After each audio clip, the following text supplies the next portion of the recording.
What are we doing here? And where are we gonna go? It's like we just woke up one morning and then it's welcome to the show.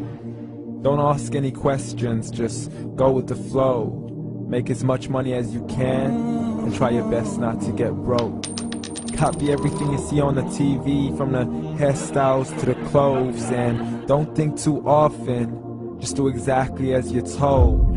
And if you ever get confused, then just turn towards the alcohol. You still hear your thoughts? Then just turn up the radio as you learn to live a lifestyle of drugs, sex, and rock and roll. But in all honesty, I just need to know, is there more to the cycle than growing and getting old? Living and dying just to leave behind a happy home and a whole lot of property that somebody else is going to own. I just really need to know before the casket's closed, 'cause I'm not willing to gamble with my soul, nor am I ready to take any chances. These are just simple life questions and I'm just searching for some answers. Like, what are we doing here? And what is our purpose? How did we get here, and who made us so perfect? And what happens once we go, or is this world all really worth it? Questions we don't answer because apparently we don't really have to. There's no purpose to this life and our existence is merely natural. Then in that case, please let me ask you, did you create yourself, or was it somebody else who had fashioned you? 'Cause you're a being that's impeccable, faultless and unparalleled. You're a product of supreme intelligence and I'm merely being rational. For there isn't a camera on this earth that can come close to the human eye, nor a computer that can compete alongside the human mind. And if the whole world was to come together, we wouldn't be able to create a single fly. So many signs, yet we still deny. As science tries to justify that all this could come from none, when it's a simple sum. 0 plus 0 plus 0 cannot possibly ever give you 1. So from where did all this order come? For everything has its origins, a maker, a creator of its own. I mean, the only reason you're watching this video is because somebody had to press upload. So we can believe in the Big Bang, but I'd rather believe in He who caused it to explode. Allah, the creator of everything along with every single soul.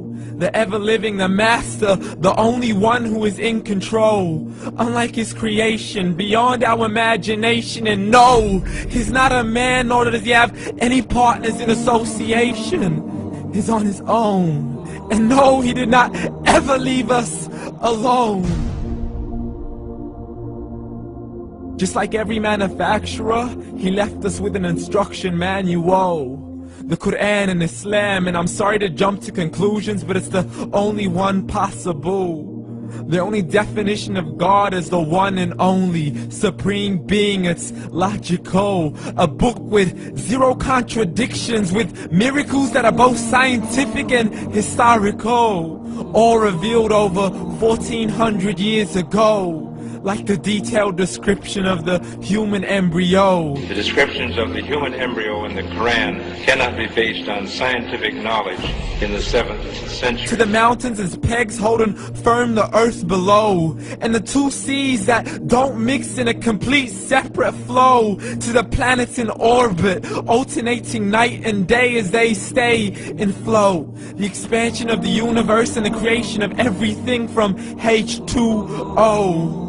To the stories of the past and the preservation of Pharaoh. To identifying the lowest point in the land where Persia defeated Rome. The gushing fluid that created man in the glands between the ribs and the backbone. And not a word has changed, it's still the same. So please explain how all this was known over 1400 years ago. To a man who couldn't read or write, as he would recite whatever the angels spoke. And if you still don't believe, please try to come up with something that's even close. But you can't, so we took God as a mockery and his messengers as a joke. Muhammad could not read or write. How somebody who can't read or write gonna start a religion? Dismiss the scriptures as legends and tales of the ancient folk, as we live life according to our whims, desires, and hopes. saying this life is the only home we will ever know. We will live then die, then simply turn to bones. YOLO! Correction, after the grass dies, the rain arrives and it regrows, and Allah promises to do the same thing to your very soul and bring you back from your very fingertips to your toes, as the all-seeing supreme being watches us so close, and we are surely being tested in our wealth, our health, and our self, and everything that we've been blessed with. So believe, for we will surely be resurrected and be brought back to our Lord and account for every single deed, as He hands us our books and orders us to read. From the bad to the good and everything in between. You yourself are sufficient for your own accountability, so don't be mad at me. You are the one who thought He wouldn't come back to me. I gave you a whole life long to search after me, but you were busy in all that which was temporary. So read, and glad tidings to all those who believed. And if you disbelieve, read. And don't let that day be the first day you find out what your life really means. Read.